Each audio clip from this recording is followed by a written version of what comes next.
안녕하세요. 절세로 미래를 바꾸는 김희영 공인회계사입니다.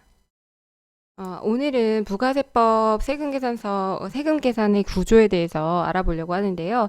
사실 우리 세금에서 가장 많이 차지하는 부분이 부가세라고 이제 보시면 됩니다. 왜냐하면 이제 부가세 같은 경우는 전 단계마다 부과되는 세금이기 때문에, 우리가 만약에 내가 받는 금액에서 우리가 고객에게 어떤 매출을 일으키거나 아니면 우리가 만약에 도매업자다. 소매업자에게 물건을 판매했을 때는 그 단계마다 과세사업자의 경우에는 부가세를 포함해서 내가 대가를 수령을 해서 부가세 납부물을 지기 때문에 내가 받는 돈이 모두 다 내 돈이 아니라는 걸 명심하셔야 돼요.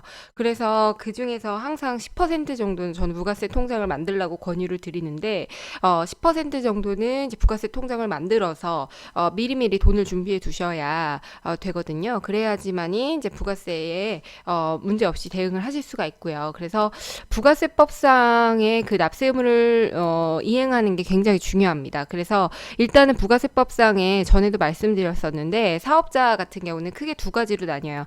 부가세가 과세되는 사업자랑 그다음 부가세가 과세되지 않는 면세 사업자 이렇게 크게 두 가지로 나뉘고요. 그리고 과세 사업자는 다시 일반 과세자랑 간이 과세자로 두 가지로 나뉘게 되거든요. 그래서 일반 과세자와 간이 과세자의 기준은 간이 과세자는 개인 사업자로서 직전 연도 공급 대가, 매출액과 부가세를 포함한 금액이 만약에 4,800만 원에 미달한다라고 하면 간이 과세자가 됩니다. 그래서 간이 과세자는 부가세법상 의무가 일반 과세자에 비해서는 조금 경감된다. 그렇게 이제 기억을 해두시면 되고요. 그리고 이제 일반 과세자가 있고 면세 사업자 같은 경우는 부가세법상 부가세가 면세되는 그런 업종을 영위하는 거로서 뭐 의료보건 용역이라든지 의사분들 같은 경우는 일반적으로 우리가 면세 사업자이죠. 대표적인 뭐 학원이라든지 인정용역을 제공하고 있기 때문에 그리고 뭐 농수산물 같은 거 판매하실 때는 모두 면세 사업자인데 그러면 그 다음 연도에 2월 달에 면세 사업자 현황 신고라는 그 절차를 반드시 하셔야 되거든요. 그래서 면세 사업자 현황 신고가 되지 않으면 사실 문제가 있는 것이기 때문에 이제 그런 부분들이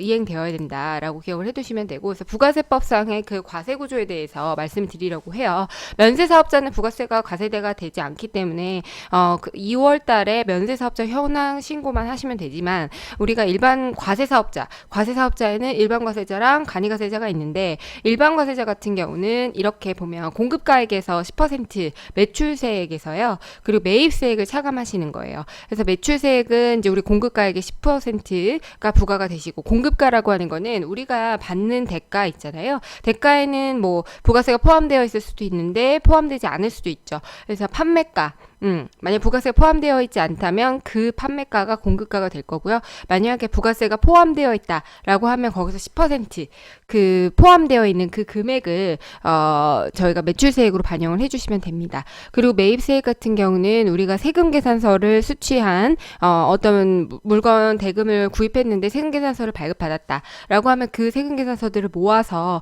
우리가 이제 수취를 해서 이제 매입세액으로 공제를 받으시면 되고요. 그리고 뭐 기타 공제 매입세액이다라고 하는 게 가장 중요한 부분입니다. 그래서 기타 공제 매입세액이라고 하는 건 뭐냐면 세금 계산서 대신에 만약에 세금 계산서를 발급해야 되는 발급 의무자가 세금 계산서 대신에 신용카드를 만약에 매출 전표를 발행했다. 그러니까 우리가 사는 입장에서 우리가 신용카드로 긁잖아요. 그럼 신용카드 매출 전표를 긁게 되면 세금 계산서를 발급할 수 없게 되어 있습니다. 왜냐하면 이 신용카드는 세금 계산서 발급 의무자로부터 받은 그 신용카드 영수증 있잖아요. 그거는 그 세금계산서 대신으로서의 역할을 하기 때문에 이중 발급이 되기 때문에 세금계산서를 발급했다라고 신용카드를 우리가 사용해서 신용카드 매출 전표를 우리한테 주었다라고 하면 세금계산서를 발급을 받으실 수가 없습니다. 그러면 신용카드 그 매출 전표를 잘 모아두셨다가 그런 것들을 우리가 매입세액으로 반영을 해주셔야 되는 부분이거든요. 그래서 이 부분은 꼭 챙기셔야 되고요. 그리고 의제 매입세액이다라고 하는 거는 우리가 뭐 빵집을 하거나 아니면 뭐 여러 가지 음식점 같은 경우가 이제 대부분인데요. 음식점 같은 경우는 우리가 농수산물, 면세 대상이 되는 그런 농수산물 업자로부터 물건을 구입을 해서 주로 이제 과세 사업에 쓰이게 되잖아요. 그러니까 우리는, 그러니까 음식을 만약에 팔게 되면 거기에는 매출이 있는데 그러니까 매출세액에 이제 부가세 과세 대상이 돼서 매출세액이 포함되어 있는데도 불구하고 우리가 매입세액을 공제받지 못하게 되는, 왜냐하면 농수산물 업자로부터 구입한 그 농수산물 대가는요 면세 대상이기 때문에 그 우리가 구입하는 그 대상자가 면세 사업자이기 때문에 원칙적으로 세금계산서를 발급할 수가 없어요. 그러면 세금계산서 발급 대신에 우리가 계산서라는 거를 발급을 받죠. 그래서 세금계산서를 발급할 수 없는 그런 농업인으로부터 받는 그 계산서를 가지고 저희가 의제 매입세액이라고 해서 100%는 다 안 해주고요. 10% 이제 전체적으로 안 해주고 뭐 의제 매입세액 부분에서 또 다루게 되겠지만 뭐 108분의 8, 109분의 9 뭐 이렇게 해서 비율을 산정을 하거든요. 또 의제 매입세액의 한도도 정해지는 바람에 뭐 이런 부분은 조금 까다로워진 부분이 있다. 아무튼 우리는 이제 의제 매입세액으로 공제받을 수 있는 부분들을 계산서 잘 모아두셔서 매입세액으로 공제를 받으셔야 한다라고 기억을 해두시면 되고요.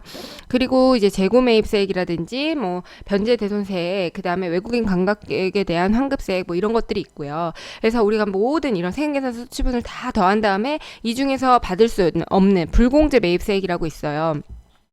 이 부분에서 우리 사업과 관련해서 무관하게 사용된 부분이 있다라고 하면 이제 불공제 매입세액으로 반영을 해주셔야 되고요. 그리고 공통 매입세액 중에서 이제 면세분, 우리가 이제 매입을 했는데 예를 들어서 내가 겸용 사업자인 경우에 면세 대상 어떤 물건을 구입했을 때 예를 들어서 보면 우리가 의사분들 같은 경우는 겸용 사업자시거든요. 그러니까 의료보건 용역 순수, 예를 들어 피부과면 순수 그 피부과 의료보건 그 면세 대상이 되는 그런 의료보건 용역도 있지만 과세 대상도 있거든요. 그래서 겸용 사업자신데 이제 그분이 임대를 했다, 건물을 임대를 했을 때 그 임대료를 사실 그 겸용 사업자이기 때문에 이제 안분해서 계산을 하시게 되거든요. 그래서 그 부분에 대해서는 이렇게 공제받지 못할 그 면세분, 그러니까 우리가 임대료가 있지만 이 부분은 면세와 과세 매출액 비율로 나눈다든지 뭐 이런 식으로 적정 비율로 구분을 하거든요. 아니면 여기는 과세 사업만 일어난다, 그럼 면적 비율로 나눌 수 있겠죠. 그래서 그런 식으로 우리가 공동 매입세액을 이제 안분해서 계산해서 하는 경우가 있다. 그리고 대손처분, 우리가 이제 매출이 있었는데 매입이 있었는데 그거에 대해서 이제 매입세액을 공제받아야 됨에도 불구하고 만약에 이제 부도가 나거나 파산이 됐다, 그러면 우리가 매출채권으로 이제 부가세를 다 납부를 했음에도 불구하고 이게 회수가 되지 않은 거잖아요, 외상 매출금이. 그래서 부가세는 먼저 내고 우리가 물건을 돈을 받지 못하는 경우가 있어요. 그러면 우리가 매출세액에서 반영을 해주시거든요. 그러면 이제 대손세액 공제가 가능하다라고 이제 그거는 간단히 기억을 해두시면 되고요.